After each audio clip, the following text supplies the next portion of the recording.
Mr. President. Senator from New Jersey. I'm grateful for the recognition. I am grateful for my colleague from Hawaii, and really my colleagues from across the country who are going to be coming to the floor tonight. This is going to be a long evening because there are a lot of folks who are frustrated. Now, it's not just frustration about the actual bill itself. A lot of this frustration right now is building because of the brokenness of this process. A process that is right now about secrecy, a process that has been conducted behind closed doors, in back rooms, a process that's not reflective of our history, our traditions, or many of the calls from both sides of the aisle that in my short-term time in the Senate, hearing an echo, a chorus of my colleagues on both sides of the aisle who talked about regular order, regular order, regular order. Several of my colleagues and I earlier were asking for unanimous consent, trying to use the process of the Senate to bring about a better process, a process that would bring this legislation out into the light of day and create an opportunity reflective of the American Health Care Act where we would have people able to put input into this process. A debate would happen, discussion would happen, and actually we would come about with a bill that the American public would see go through the debates. In fact, through the process. The very constitutional convention of this country, perhaps some of the biggest issues of humanity, were debated in an open forum. We have records of those discussions, records of those deliberations, everything from the representation that each state should have to issues as profound as slavery were right there out in the open. Tonight, it's remarkable to me, it's almost tragic to me to see a process that is so broken, a process that is so secretive, a process happening in back rooms and everything that Americans dislike about politics of old.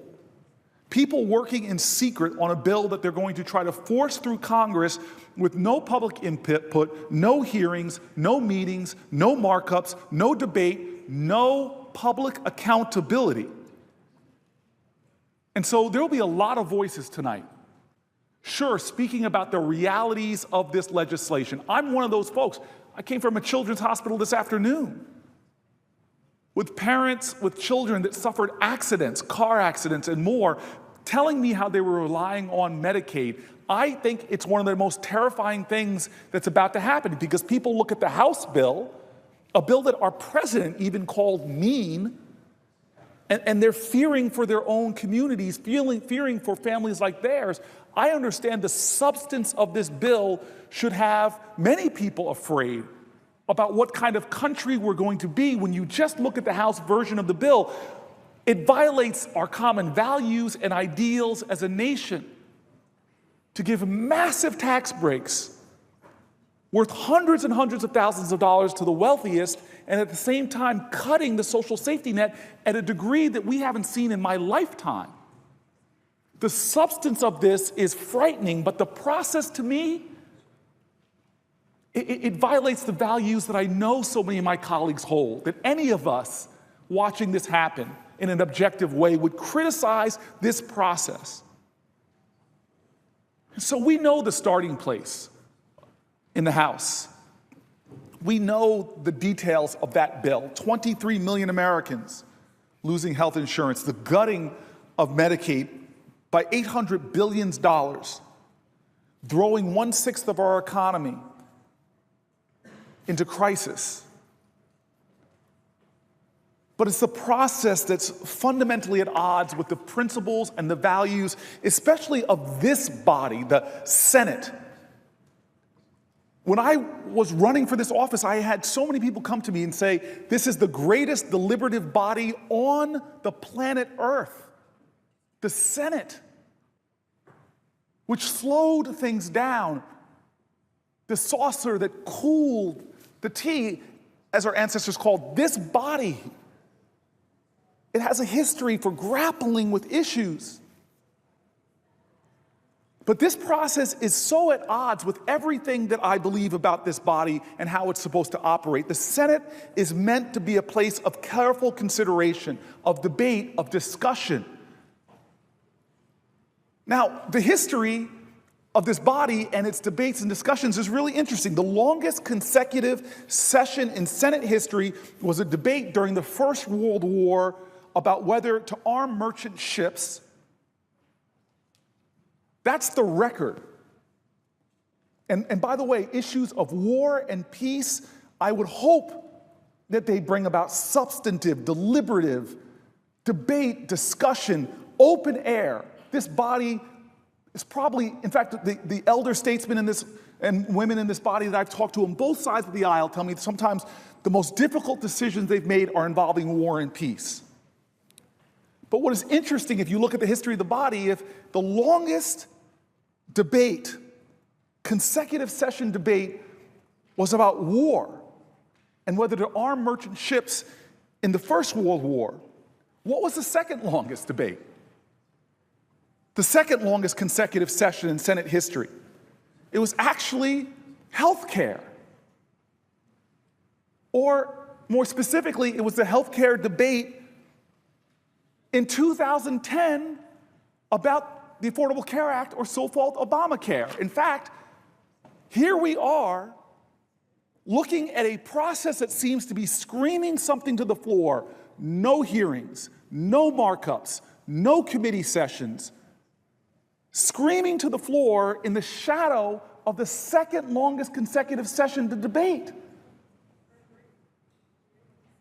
That, to me, is a contrast that speaks volumes about the wrongness of this moment in history, that anyone objectively standing back would agree and concur that for something that is so deeply at the core of what our country is about, we literally founded this nation because of life, liberty and the pursuit of happiness, life.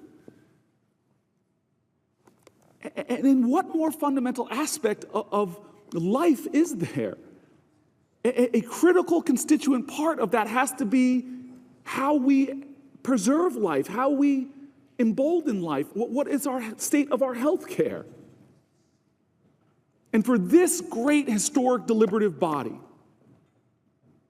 to be doing that without so much as a pause, with the brilliant minds on both sides of this aisle, with the thoughtful people on both sides of this aisle, people who have come through portals and processes where they expose themselves and their lives to public discussion, public debate. That's what a democracy is. That's what this republic is founded upon. Not secrecy, not back rooms.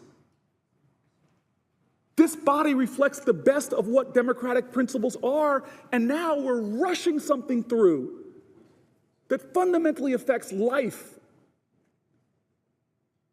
And we're pushing it to the floor with an insult to our history or insult to our values. It's been said before, but I remind you that the Affordable Care Act had a lengthy process before that near record-breaking consecutive days of session.